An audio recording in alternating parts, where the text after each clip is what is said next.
When you put on a song you love, the kind that pulls you in completely, makes the rest of the world go quiet, you're not just listening, you're experiencing a whole brain event. Your ears may be the entry point, but what happens next involves nearly every major brain system. The auditory cortex kicks in first, decoding pitch, tone, and rhythm. And the limbic system gets involved, the emotional core of your brain. It filters the sound through memory, mood, and meaning. And suddenly, the song doesn't just sound good, it feels good, and it doesn't stop there. If the music has lyrics, your language centers engage. If there's rhythm, your motor cortex lights up, even if you're not moving. Your body wants to tap, sway, nod. Scientists have found that music activates the visual cortex too. That's why listening to certain songs can create mental imagery, scenes, colors, faces. It's like your brain is staging a private concert in your mind. This massive wave of activation is what makes music feel so immersive. Your brain isn't just hearing the song, it's processing it across every channel: emotion, memory, movement, imagination. That's also why music can be so transporting. You hear a single chord and suddenly you're 17 again, in a car at sunset, with the windows down and no plan at all. That memory isn't just nostalgia, it's the power of music tapping into your episodic memory, the system that records life in vivid moments. Music becomes the soundtrack to your story, and your brain remembers that soundtrack in incredible detail. Even people with memory loss, like those with Alzheimer's, can often recall and sing along to music long after they've forgotten names and faces. Because music is stored everywhere in the brain, not just in one spot, and it doesn't take hours of listening, just seconds. One phrase, one melody, and your brain is lit up like a city at night. You're not just hearing sound, you're experiencing a neural symphony. So the next time you lose yourself in a favorite song, don't brush it off. You're not wasting time. You're giving your brain one of its most stimulating, healing, and creative experiences.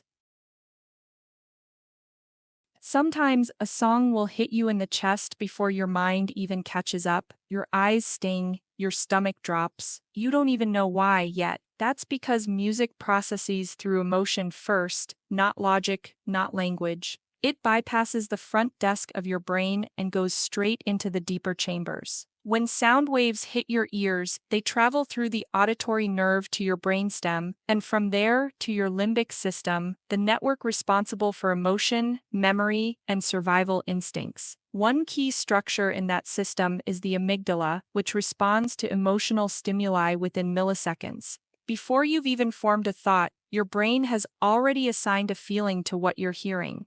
That's why a piece of music can make you cry before you understand the lyrics, or make you feel euphoric even if you're sitting in traffic. Music taps into something ancient, pre-verbal. It reaches back to when humans used rhythm and tone before we even had language. That's how deeply rooted this emotional response is. It's also why music is universal. You can feel a song in a language you don't speak, because the meaning isn't just in the words, it's in the chords, the pauses, the lift in a melody, the weight of a bass line, and your brain is listening to all of it. But here's the amazing part: this emotional response isn't random. It's personalized. Your brain stores emotional associations with music based on what you felt while hearing it. So when a particular song plays, your brain isn't just processing sound, it's reactivating memory, emotion, and often healing. Music therapy uses this very principle. By selecting songs that elicit strong emotional reactions, therapists can help people access and process feelings they struggle to put into words. And it's not just about sadness or joy. Music can reach complex emotional states: nostalgia, longing, bittersweet hope, the kinds of feelings that exist somewhere between words. Have you ever heard a song and felt something you couldn't explain? That ache in your chest? That sigh you didn't realize you needed? That's your brain decoding emotion in its rawest form. Music helps you feel without needing to explain. And sometimes, that's exactly what we need. So when a melody catches you off guard, when you find tears in your eyes mid-chorus, when you feel seen by a song, know that your brain is doing something beautiful. It's not weakness, it's not drama, it's connection. And your heart remembers what your words sometimes can't say. When you're lost in music, your body doesn't just sit still and listen, it responds deeply and automatically. Your heart might start beating in time with the rhythm. Your breathing may slow, speed up, or soften to match the tempo. And even if you're not consciously moving, your nervous system is dancing right along. This is because music doesn't just engage your brain, it reaches into your autonomic nervous system, the part responsible for controlling unconscious processes like heart rate, respiration, and digestion. Researchers have found that certain types of music, especially those with consistent rhythms, can actually entrain the body, a phenomenon where internal biological rhythms begin to sync with external sounds. For example, a slow, steady beat, like lo-fi, classical, or ambient music, can lower your blood pressure, calm your breath, and ease muscle tension. Meanwhile, upbeat tracks can elevate your pulse, increase adrenaline, and create a sense of excitement. Your brain, through the brainstem and auditory pathways, relays these sounds directly to your heart and lungs, often without you realizing it. This is part of why music is used in everything from meditation practices to athletic training. It can prime the body for a specific state, but it goes deeper. Studies using EEG and ECG monitors have shown that during certain songs, people's heartbeats and breathing patterns begin to synchronize with one another, especially when they're listening together in groups. That's right, music doesn't just connect you to yourself. It can align you with others. In choirs, bands, and even silent headphone concerts, people's physiological rhythms start to mirror each other. Their brains and bodies literally fall into sync. It's no wonder we use music to mark milestones, weddings, funerals, protests, parties, and rituals. It's one of the few forces powerful enough to regulate emotion and unify bodies across time and space. This regulation extends to the vagus nerve, a major nerve running from the brain through the heart and gut. Certain tones and vibrations, especially low frequencies or human voices in song, stimulate the vagus nerve, triggering a parasympathetic rest and digest response. In plain terms, some music makes your entire body feel safe, grounded, present. So when you feel your shoulders drop during a cello solo, or your breath deepen while a piano drifts into silence, that's not imagination. That's your body syncing to sound. And in a world that so often disconnects us from ourselves, music brings us gently back to breath, back to rhythm, back to being human. There's a reason music can feel intoxicating. Why a favorite song can lift your mood, make you cry, or give you goosebumps in an instant. It's not just nostalgia, it's not just rhythm, it's your brain's reward system lighting up, the same system activated when you fall in love. When you hear music you enjoy, your brain releases a surge of dopamine, a neurotransmitter tied to pleasure, motivation, and anticipation.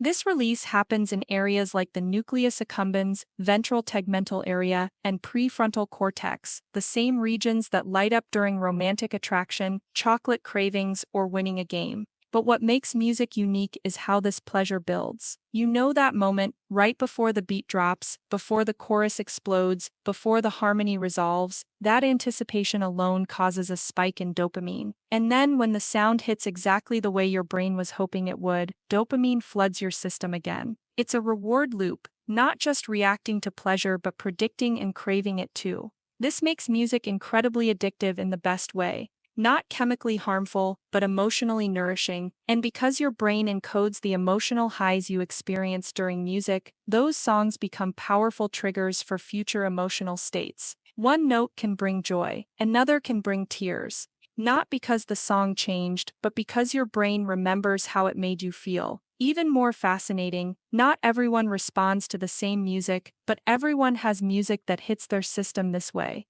It's deeply personal. What feels euphoric to you might do nothing for someone else. That's because your brain has formed its reward map based on your experiences, memories, and emotional wiring. Your musical taste is a fingerprint of your emotional history. This is why people say they fall in love with a song. In a sense, their brain is pairing pleasure with meaning and reinforcing it every time they listen. Music therapists even use this knowledge to help patients struggling with depression, anxiety, or trauma. Certain songs can re-engage the brain's reward circuitry when nothing else seems to reach them. And in people with neurological disorders like Parkinson's, music can literally enhance motor function by stimulating these dopamine pathways.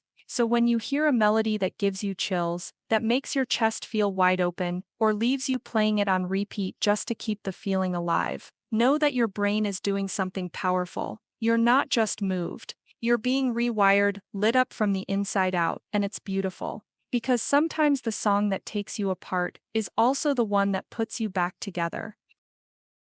Sometimes when you don't have the words, when you can't quite explain what you're feeling, music steps in and says it for you. This isn't just a metaphor, it's something your brain actually relies on, especially when emotions are too heavy, too tangled, or too subtle to fully name. When you're lost in music, your brain enters a unique state, a blend of emotional openness and safety. You can feel deeply, but at a distance. You can confront things without being consumed by them. This happens because music activates the limbic system, particularly the amygdala and hippocampus, which help you feel and remember emotion. But unlike a direct emotional trigger, like a painful conversation or memory, music cushions the experience. It wraps the emotion in rhythm, tone, and beauty. And in doing so, it gives you permission to feel what might otherwise be too hard to face. This is why a sad song can be strangely comforting. Why listening to music after a breakup feels like someone is grieving with you, not just talking at you. Your brain interprets the melody as both expression and companionship. It's like a hand reaching into the silence, saying, "You're not alone in this," and this emotional processing doesn't require analysis. You don't have to understand the feeling for it to move through you. Music bypasses the need for logic and offers something simpler: resonance. It helps you sit with sorrow, process anger, revisit joy, or release tension that words couldn't quite reach. In fact, this process of emotional release, known as catharsis, has been studied in music therapy and clinical psychology. Listening to music that matches your emotional state can help you move through a feeling instead of getting stuck in it. Your brain uses the structure of the music, its rise and fall, its resolution, its repetition, to mirror your inner experience. And as the song finds its ending, you may feel your emotions settle, as if the music helped carry it out of you. And the beauty of this is you don't have to explain yourself. You don't have to make sense of your pain. You just have to listen. Let the music hold it for a while, because your brain knows that sometimes what you need isn't advice or answers, it's space. And music, more than anything else, offers space. Safe space, healing space. So the next time you hit play and let yourself get lost in a song, know that you might also be finding a way back to yourself.